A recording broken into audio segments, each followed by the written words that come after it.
Bonjour, bonjour. Aujourd'hui, on va commencer par... Enfin, on va commencer.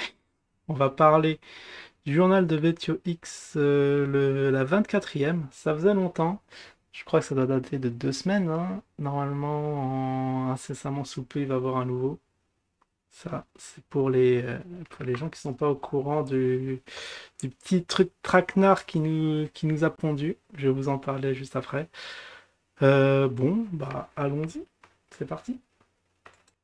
Nous retrouvons un Simon très très en forme, ça fait plaisir à voir. En fait, ce journal a été tourné avant la rencontre de Marrakech. C'est pour ça qu'il en parle. Bon, que dire sur le premier sujet, à savoir Vetio Properties. Alors, qu'est-ce que c'est que ce truc? L'idée, c'est de vous débancariser. Fini le petit livret A là, qui vous rapporte 0,5%. On cherche la performance. Donc, l'idée, c'est de prendre tout l'argent qui est dans la banque, de les mettre dans des rendements bien ficelés, gérés par l'équipe d'usine, et tout va bien se passer. Bon, après, si ça descend, ça va pas vous changer des actifs sur lesquels vous étiez placé, à savoir Zincon, Ziri, Afrique, et Glucky. Bon, voilà. Ça, c'est pour vraiment faire peur dans les chaumières. Crédit Suisse supprime 900 postes dans le monde. Et oui, rien que ça. Enfin, 900 postes, 9000 postes. Donc là, on joue encore avec le phénomène de peur. Le Zinner, c'est quelqu'un, on a remarqué ça, qui a peur de son ombre. Et quand on lui montre ça, il dit: ah ouais, c'est vrai, faut que je file vite de la banque. Et on croirait que, bon, nous, on est assez rodés, on sait qu'on a des banques solides qui vont nous rembourser à un certain montant. Mais pour ceux qui sont vraiment convaincus que la catastrophe va arriver, ça marche plutôt bien, ce type de levier. Ensuite, bon, là, j'ai mis. Oui, non, ça va être la photo de miniature. Les NFT, bien évidemment. Bon, vous savez ce que j'en pense, hein, de ces tout moche, on va pas revenir là-dessus. En tout cas, c'est là. Vous pouvez en acheter. Je crois qu'on peut en acheter par l'intermédiaire normalement, du site VetioX. Mais je pense que c'est pas encore en activité. Encore des petits bugs. Matmat nous en dira plus prochainement. Ouais, parce que disons que les NFT, quand ça carburait, ok, c'était bien. C'était la folie. Tout le monde achetait tout et n'importe quoi. On en a déjà parlé. Mais maintenant, c'est plus. Même les super singes là ne font plus recette. Après, oui, ah oui, oh oui, ça c'est beau, ça c'est dossier. Vous pouvez acheter, alors je crois que des tokens liés à l'or, ou alors, ah non, ça c'est, non, non, qu'est-ce que je dis là, je suis en train d'anticiper. Ça c'est les pièces, vous vous souvenez, les pièces d'usine. Il y a eu 250 exemplaires uniques. Qu'est-ce que c'est devenu? Parce que, est-ce qu'il y a des gens qui ont reçu leur petite pièce 7? Ah, j'ai oublié de demander à Mystique s'il avait acheté une petite pièce, parce que s'il y avait un seul truc à acheter, qui a vraiment de la valeur physique, ça serait bien ça. Petite pièce d'or. Ils ont édité aussi 500 pièces Bitcoin, donc un effet de rareté, hein, comme d'hab. Ici, nous avons, alors là, il a montré un site, alors, Jérusalem, joyweller.com, qui ose vendre une petite pièce BTC or, 24 carats or massif, une once à 3000, ouais, près de 3400. Ah, je suis désolé, ça c'est pas de la bonne affaire. Même si on aime bien pour la symbolique d'avoir une petite pièce Bitcoin, on n'achètera pas le truc au double du prix. On est quand même des investisseurs malins. Donc c'est une véritable pièce d'or pure, authentique, double face, incroyable, pièce détaillée. Non, ça sera sans moi. Même si j'aime bien l'actif. Moi, pour ma part, j'ai une petite pièce qui est en. Bon, je sais plus quel métal, mais ce n'est pas de l'or malheureusement. Si à la rigueur, ça va aller un BTC, bon, qui est actuellement à 20K, pourquoi pas.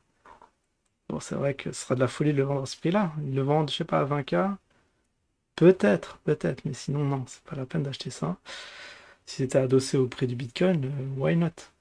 Et là, il avait montré un petit site CoinInvest. Là aussi, ils vendent des pièces BTC. Alors, ils montrent que ils vendent des pièces assez chères, mais je crois que chez eux, de mémoire, c'est pas 3000, dans les 3000. Parce que là, vraiment, c'est vaut mieux acheter ça si vous voulez une pièce BTC or. Enfin bon, encore, je sais pas si on trouvait acheteur. Parce qu'apparemment, c'était pièce limitée, très très rare. Vous pouvez commander votre numéro de pièce, machin, machin. Mais au final, on a l'impression qu'ils sont en galère pour les vendre. Et puis, ouais, voilà, j'ai mis les cours de l'or. Donc, d'après Jim, ça fait du x5 en un an, alors que ça a patiné, hein. Même en 2 ans, on est revenu sur le prix du point haut ici dans les 1700. Ça a fait mine de monter, là, c'était, ah oui, c'était pendant, ça doit être février-mars, pendant l'invasion enfin, la guerre de Russie. Mais après, bon, ça s'est dégonflé, comme quoi, ça se régularise un peu. Le marché de la peur descend. Ensuite, ah oui, ensuite on revient sur le Vetio Properties, c'est bien ça, investissez dans l'immobilier. Donc sur le papier, c'est un super truc, hein. Là, on voit, bon, ils ont une petite page d'accueil, vous pouvez visiter, vous inscrire, etc. Alors quand on voit ça, je suis désolé, mais c'est pas vendeur. Un petit terrain vague comme ça, j'ai le même en face de chez moi. Absolument pas sexy. Donc dans le Baba Class, la Palmeraie, Marrakech, donc ça a vocation à construire des maisons là-dessus, des villas, tout ce que vous voulez, et vous pouvez acheter une partie de ces maisons et encaisser des loyers. Vetio Properties, c'est ça, Properties comme propriété, immobilier. Il fallait y penser. Regardez, nous avons même les plans 3D. Franchement, ça donne envie. Si on savait que c'était pas l'équipe de KV derrière, parce que, bon, vous voyez, est-ce qu'il y a un projet immobilier qui a abouti jusqu'au jour d'aujourd'hui? Eh bien non. Peut-être ça va être le premier, mais on va pas prendre de risques. Le Pougne va s'abstenir, même si ça a l'air juteux. On nous annonce des gains à 20%. Franchement, c'est sûr que c'est bien mieux c'est 40 fois plus que votre petit livret A qui est en train de dormir dans la banque et qui n'est pas en sécurité. Là aussi, un autre screen. Franchement, je me tâte. Alors, je ne m'y connais pas du tout en immobilier. On va demander, je lance un appel à Rémi S qui lui est dedans, est dans ce secteur, qui a déjà des baraques. Est-ce qu'il achèterait un petit token, une petite fraction de propriété de ce truc-là? Est-ce qu'il va mettre un peu de sous? Je connais déjà la réponse, mais l'appel est lancé aux spécialistes. Ouais, ensuite, on a les... Ah oui, il y a aussi les éco-villages au Panama. Ça, GG nous en avait parlé. Il a dit que bon, c'est pas un lieu pour investir, hein, avec ces maisons à même le sol, hein. Vous imaginez, là, il y a de l'eau, machin, rongé par les termites, c'est mauvais plan. C'est mauvais plan, mais alors que sur le papier, ouais, vous voyez, ça passe bien, hein, tac, tac. Alors, je suis pas architecte. Est-ce que ces plans sont bien conformes à la petite vue de travers? Ouais, un peu bizarre, mais ok. Ça a l'air bien sur le papier, surtout là. Ça, le truc bleu, hein, c'est pour l'eau, j'imagine. Attention. Alors bon, ça on va voir si vraiment ça va être construit. On a un spécialiste sur les lieux, ça on verra le jour J, mais bon, pour ma part, j'y crois moyen. Ensuite, ah oui, alors la rencontre de Marrakech, bon, ça comme ça a eu lieu bien avant. Je crois une semaine avant, il a montré les lieux. Bon, il n'a pas menti sur la marchandise, c'était bien la salle où a lieu la grande rencontre, salle comble, salle pleine, plein de zineurs en voiture, voilà. Ah, ils existent. Ça fait plaisir de voir qu'il y a des gens quand même d'apparence normale qui investissent là-dedans. On se pose des questions, mais bon, apparemment, il y en a qui aiment bien foutre de l'argent quelque part et attendre 10 ans pour qu'il y ait un petit rendement. Chose bizarre. Bon, ça existe, on va se le garder au coin de la tête. GG KV de les avoir décotés, même si je pense que ça vient une grande majorité de chez Jim. C'est Loustic, et là, bon, il est revenu sur les NFT, machin, et après c'est fini. Bon, voilà, j'ai fait un petit topo. Ah oui, alors, triste nouvelle à la fin, Simon qui nous annonce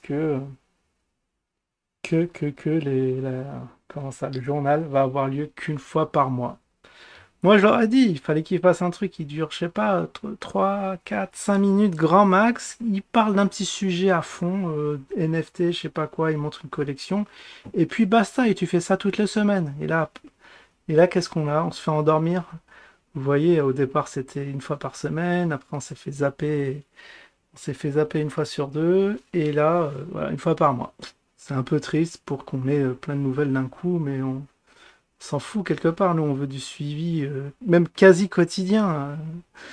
Là, c'est bon. Le petit rendez-vous régulier, maintenant qu'il y a lieu toutes les 2 semaines, n'aura même pas eu lieu. Bon, c'est leur choix. On n'y peut rien. C'est dommage parce que ça prend vraiment pas beaucoup de temps pour faire des petites vidéos, hein.